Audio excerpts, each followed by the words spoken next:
ఇగోరా నువ్వు అడిగిన iPhone. థ్యాంక్యూరా. Dubai పోయి వచ్చినావు, కనీసం చెప్పనే లేదేంద్రా పోతున్నట్టు.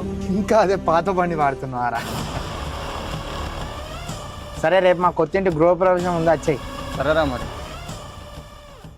అరే నువ్వు దుబాయ్ పోతుంటే ఎవరు చెప్పలేదురా మరి?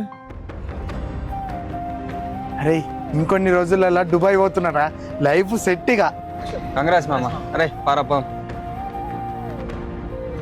అన్న దుబాయ్ వెళ్తున్నా అన్న. సూపర్ రా తమ్ముడు. అరే ఏమైందిరా? వీసా క్యాన్సిల్ అయిందన్న. అరే నీకు ముందే చెప్పినా గారా, ఎవరికి చెప్పకమని. వెళ్ళక ముందుకే అందరికి చెప్పేసినావు.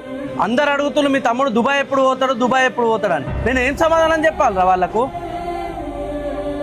ఏం తమ్ముడు దుబాయ్ ఎప్పుడు పోతాను అన్ని రెడీ చేసుకున్నావా? లేదు ఇంకా చెప్తా అన్న. ఏమైంది బ్రో, దుబాయ్ ఎప్పుడు పోతున్నావు?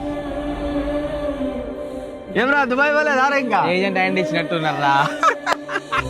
వాడు ఇంకా దుబాయ్ పోతాడా? వానికి అంత సీన్ ఉందా?